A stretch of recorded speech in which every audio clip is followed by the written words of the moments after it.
Okay, good morning, everyone. As we come in, cameras on, please. As we come in. Hello, Roger.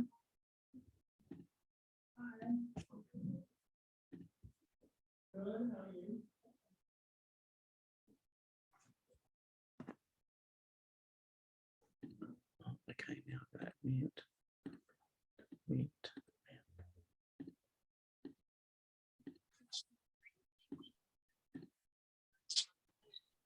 Good morning, everyone. As we come in, please, cameras on.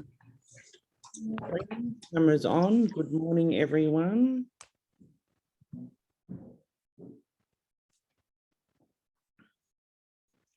Good morning, everyone. Cameras on, please, as we come in. Jake, how you doing, Jake? Hi, Roger. How are you, mate? I'm great. What's happening? Well, thank you. We just got people coming in. Good morning, everyone. Cameras on, please, as you come in. And everyone. Bates is in. Lisa's in. Where's in. Stuart? Stuart's not in yet. Who should be coming in? It's only just on 8:30 now. Cameras on, please, everyone, as we come in. Double teabag, Jake. Yeah, needed it this morning. I'm the lowest on mute. I'd love a double teabag. All right, that's enough, everyone. That's enough.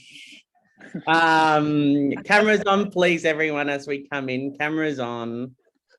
Mate, you got a lot of blush in your melon at the moment, Jakey. It's a no coffee. It's a no coffee. Good morning. Okay, we've got a couple of more minutes as we'll let in. Dan Slater, camera on. Heath Askew, camera on, please. Alex Woodgate Lokes, camera on, please, everyone. I want to see everyone's face. Even mine, Jake. Plusy, you look good every day. Oh, thanks, Jake. You look pretty good too.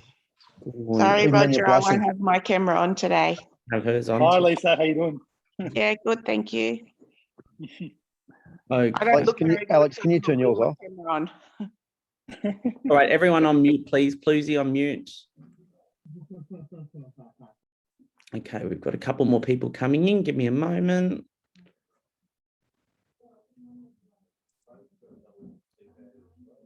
Okay. Yeah, five. Come in quickly. Sorry, give me one moment, guys.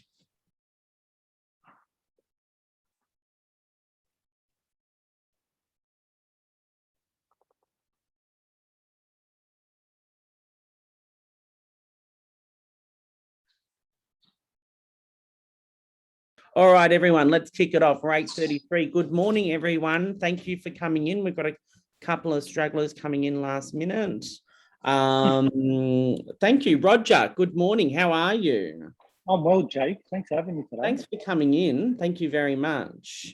So let me explain. Or Roger, why don't you explain a bit about yourself? So Roger is works in Sydney in Ray White.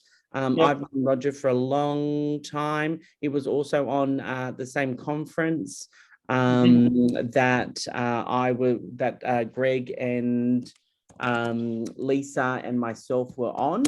And they got a lot out of him, and we got a lot out of him. And I think his story is very sorry, 1 second. Just telling everyone now. His story is very interesting. So I want him to take it away. So Roger, why don't you tell the group a little bit about yourself? How did you get into real estate? What you're doing now, the size of your team, where you work, take it away. So I started in 6 May 2014. So it's just been doing it just over 8 years. And I started complete cold. So straight in the deep end, sink or swim. Because I went to, I think, 19 interviews all up. 18 said no. The 19th was about to say no. And I said, stuff it, I'll just do com only. So they put me on. And then ever since then, I've just been cracking away. So, and I've always been like, there's a lot of people, they kind of doubted me. So that's kind of fed the fire. And it was all about just progressing, and my mindset just all about that. And it's about investing the time that I've got into that path. So, and then from there, I think I got my team on probably about a year, just over a year and a half ago. And I've got 2 sales associates. I've got an EA and I've got a virtual assistant as well. So the virtual assistant's pretty much like she does like the time consuming stuff with my EA and any data entry and stuff like that, because we don't just put any data in our database.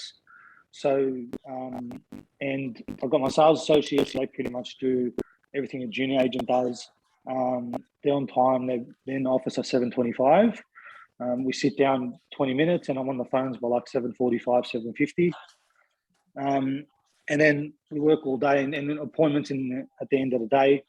And yeah, I work at Rayward Tuma Group. Main areas that I focus on is Kensington and Kingsford. We ranked number 1 there. Last year, wrote 2.15 out of 45 sales. And my average selling price for a house is around that 4 mil mark. Average for an apartment's about 2 million. So, which is incredible numbers, and congratulations, that's in 8 years.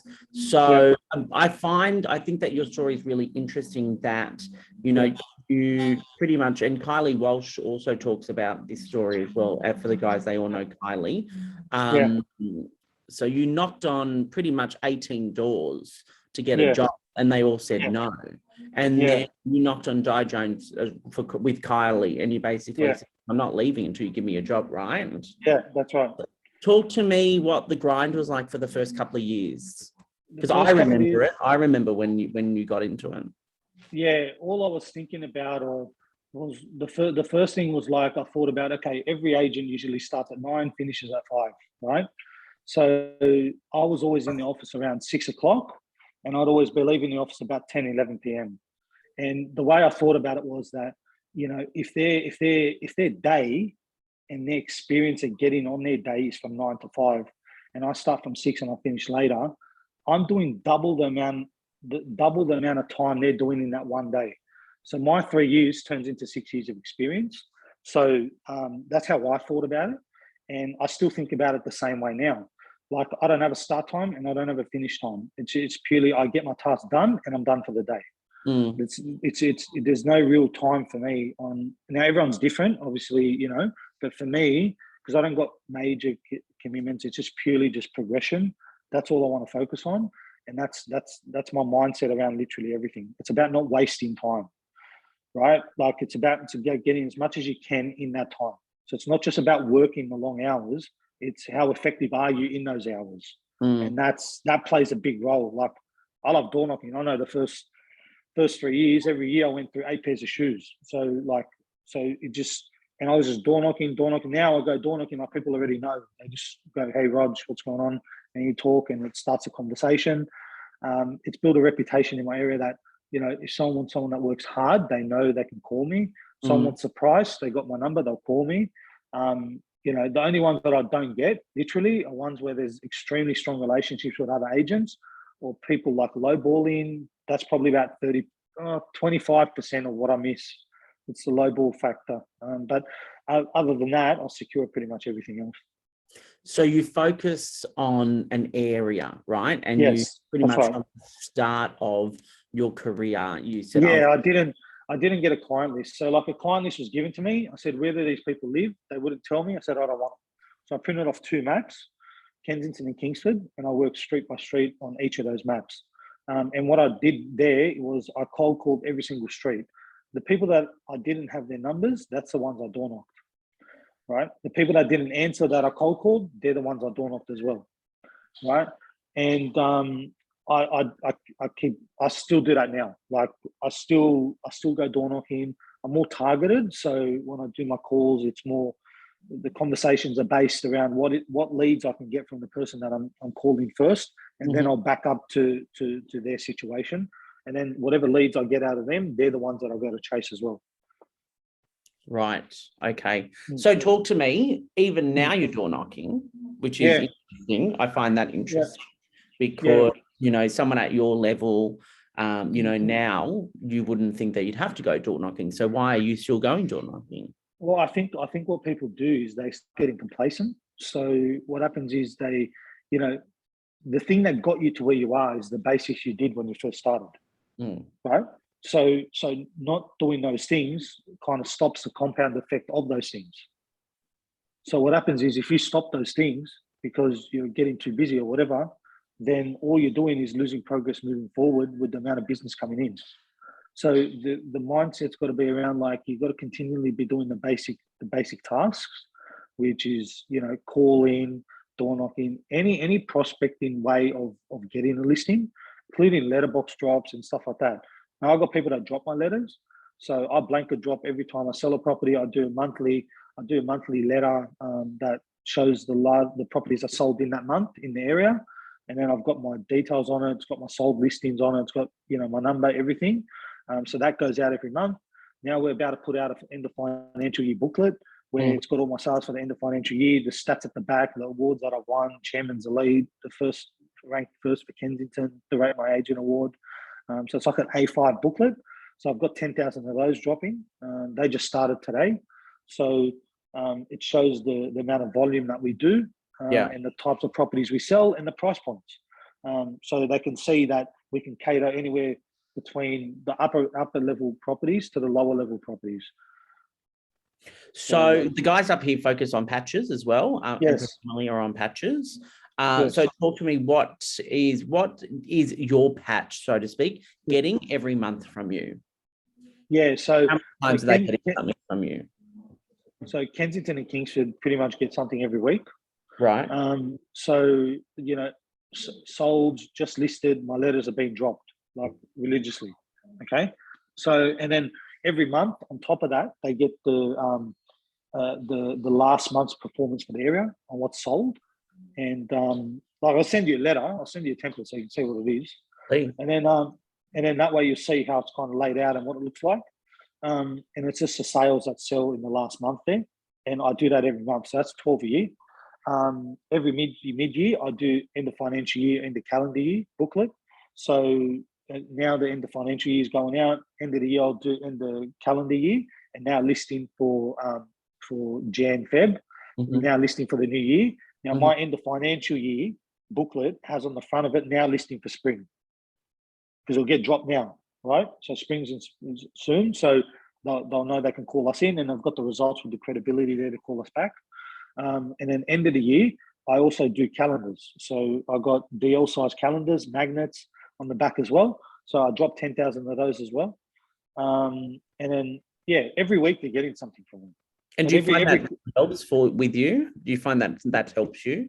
100%, yeah, because it's all about frequency, right? Like they're seeing your name, they're seeing your signboards everywhere, they're seeing everything. So they get my weekly email as well. So I've got them on a weekly email with properties I saw in the last 7 days in and around my area. And that covers over like 30 suburbs. So everyone on my database that's in those areas, they're the ones that I have in my weekly email. So they can see what's going on. And that way I'm always front of mind because they look at their email, they can see the Wardy team review every week, right? And then on top, they're getting a letter. On top of that, they're getting my just solds. They get my text messages. They get my monthly sales results for the month in the area. Not just my sales results, but everyone's sales results. Right. And then every half year they're getting my booklet, calendar year booklet. The calendars at the end of the year. So they're getting literally everything.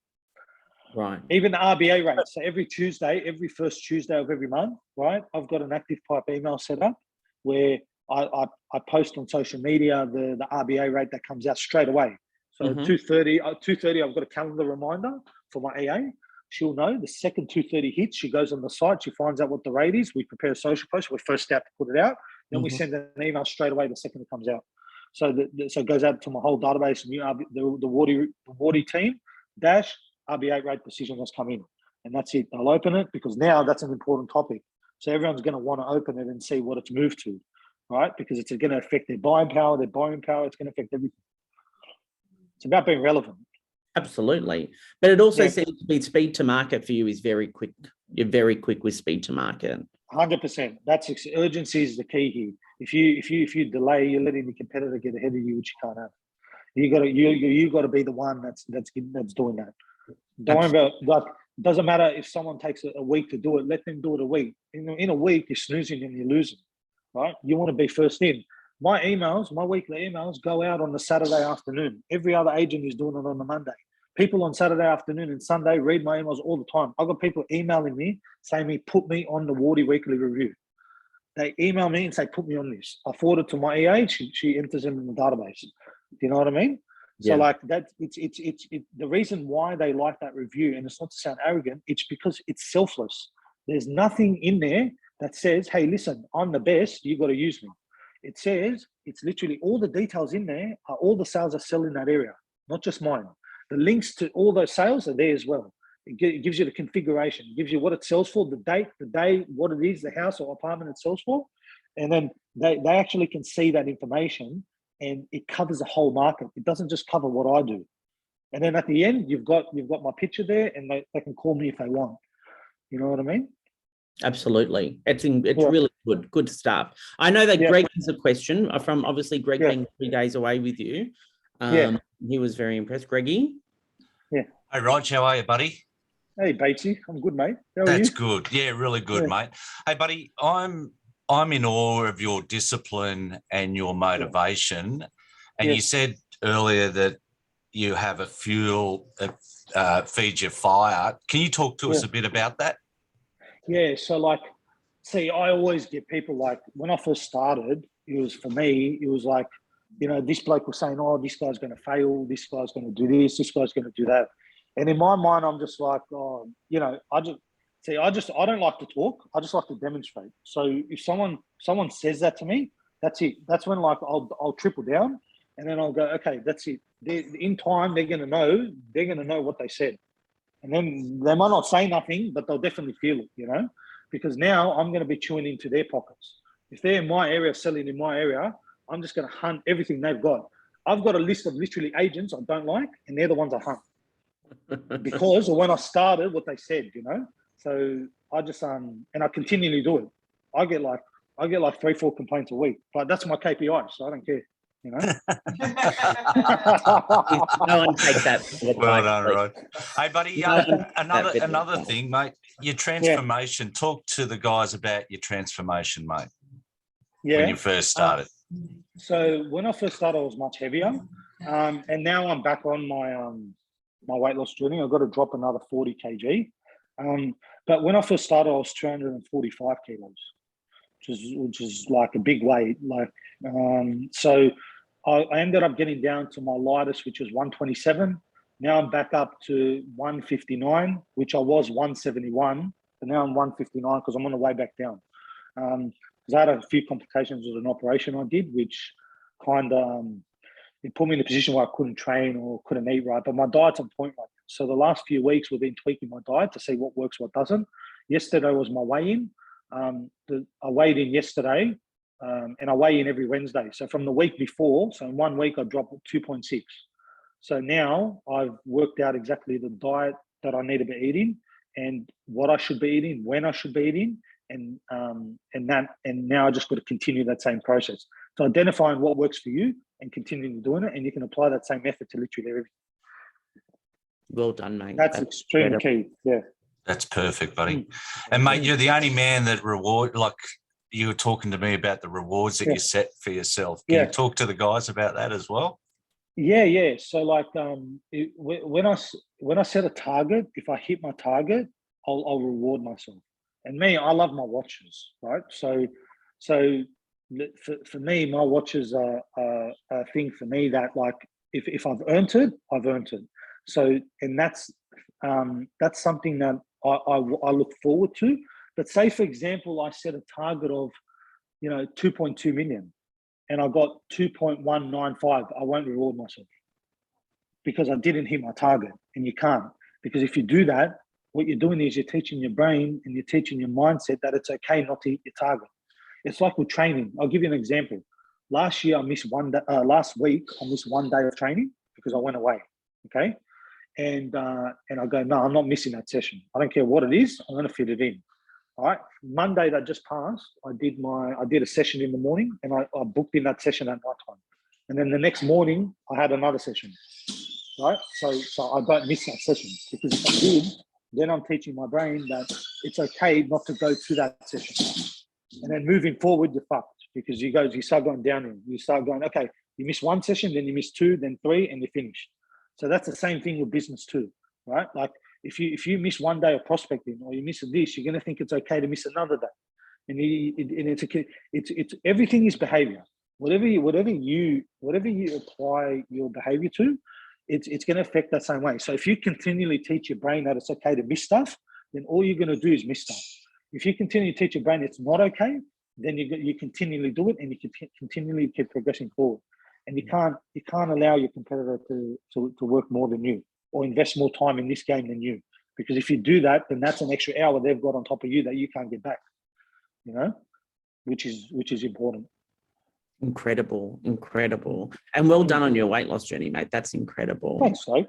Talk to me. So thank you, Batesy, as well. Thank you. Talk to me. So March, you wrote $500 for the month. Feb? In Feb? Yeah. Feb, yeah. you wrote 500 grand for the month. Yeah, 550. 550, which is incredible. What did you reward yourself with? I rewarded myself with I went away for like a long weekend. Oh, okay. So I went away for a long weekend. I didn't get it depends what it is that you hit. So like if I hit that amount, I'll reward myself for like a long weekend away. If I hit my target for the year, then I'll reward myself with a watch. Okay. You know, or if I hit a major goal, like starting a team, I'll reward myself with a watch. If I hit my target, I'll reward myself. It depends like kind of what reward I apply to what goal's been achieved.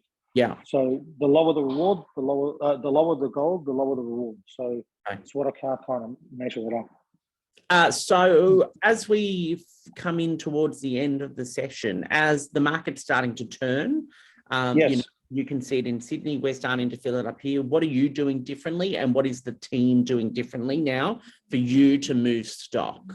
Talk to me. What it's like. So we're tripling down. Like I'm starting earlier and I'm finishing much later. There's a lot more tasks being done. So we're hammering out more calls. We're monitoring our connects, our calls. We're also monitoring.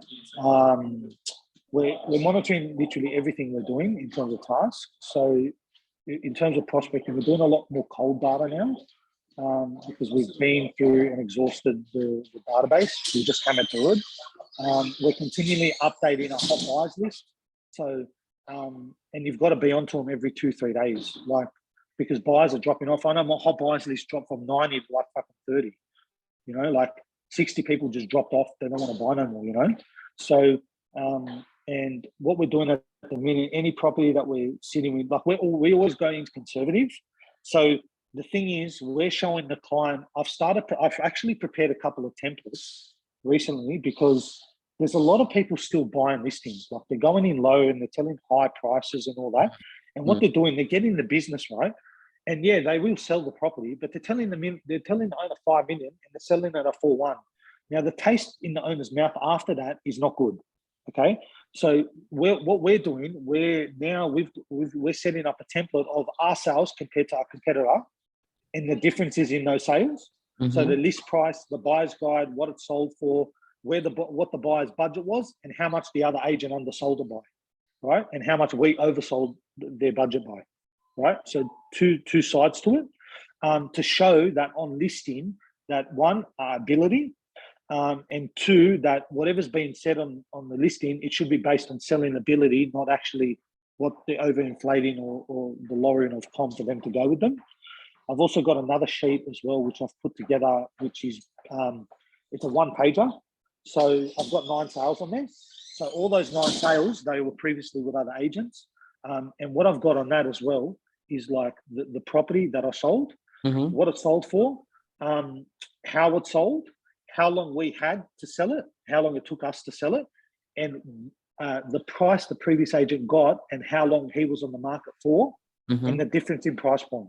And then at the end, it will tell you the averaging. So we averaged 12.5% higher than our competitors on all those sales.